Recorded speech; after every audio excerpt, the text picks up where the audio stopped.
Assembly gate కూడా దాకనీయమనుకుంటా fan పాటలు మాటలన్నా గానీ ఇవాళ డిప్యూటీ సీఎం గా అసెంబ్లీలో కూర్చున్న పవన్ కళ్యాణ్ స్పీచ్ తోని ఇచ్చి పడేసిండు. ముందుగా అసెంబ్లీ స్పీకర్ గా ఏకగ్రీవంగా ఎన్నికైన అయ్యన పాత్రుడికి శుభాకాంక్షలు చెప్పుకుంటా ఇప్పటి సంది మీ సటైర్లు సురుకులు మిస్ అవుతున్నాం అనుకుంటా ఇగో ఇట్లా అనుకొచ్చిండు. రాజకీయ జీవనంలో ఇన్ని దశాబ్దాలు ప్రజలు మీ వాడి వేడి చూశారు.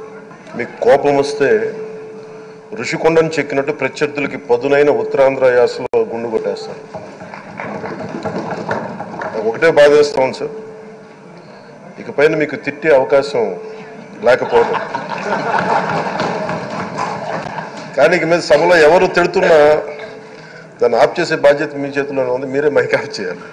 ఇక ముందుగా ఇట్లా మజాగా మాట్లాడినా చిన్నగా పంకపాటి మీద పంచులు చాలు చేసిండు. ఇక వైసీపీలకు ఓటమిని తీసుకునే ధైర్యం కూడా లేక అసెంబ్లీకే రాలని నడుచుకున్నాడు. ఈ రోజున వాళ్ళకి 11 సీట్లకు పరిమితం అయ్యారు, ఈ రోజు లేరు, ధైర్యం లేదు వాళ్ళకి. విజయాన్ని తీసుకోగలిగారు కానీ ఓటమి కూడా ధైర్యంగా కూర్చుకునే వాళ్ళకి స్థాయి లేదు, వాళ్ళకి పారిపోయారు ఇక్కడి నుంచి. ఇగో ఇట్లా పంచులు ప్రాసలు కవితలు కౌంటర్లతోనే అసెంబ్లీలో పవన్ ఫస్ట్ స్పీచ్ ఇచ్చేవరకలా చూసిన ఫ్యాన్స్ అయితే చిన్నగా మురుస్తలేరు. మొత్తానికి మోక చూస్తుంటే యూత్ ఉండి క్రికెట్ ఐపీఎల్ మ్యాచ్లు వరల్డ్ కప్ ల కోసం ఎదురు చూసినట్టు ఆంధ్ర అసెంబ్లీని లైవ్ లో ఫాలో అవుతారేమో ఇప్పటి సందే అనుకుంటే కామెంట్లు చేయబట్టిగా సోషల్ మీడియాలో.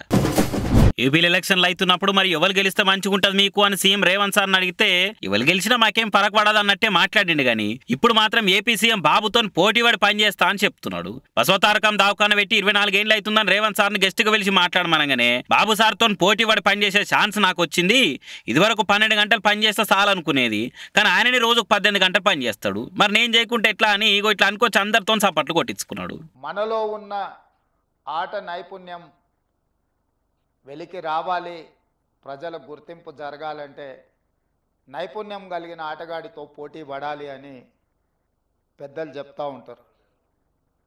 ఈరోజు పక్క రాష్ట్రంలో నారా చంద్రబాబు నాయుడు గారు ముఖ్యమంత్రిగా బాధ్యత చేపట్టిన తర్వాత అభివృద్ధిలో సంక్షేమంలో వారితో పోటీ పడి ఈ రాష్ట్రాన్ని ముందుకు నడిపించే అవకాశం నాకు వచ్చింది.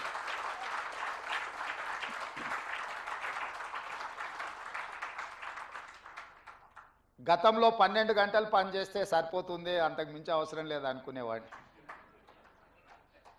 కానీ ఇప్పుడు వారు 18 గంటలు పనిచేస్తే నేను 12 గంటలతో సరిపెడితే కుదరదు. కాబట్టి మా అధికారులకు మా సహచరులకు మనం కూడా 18 గంటలు పని చేయాల్సిందే.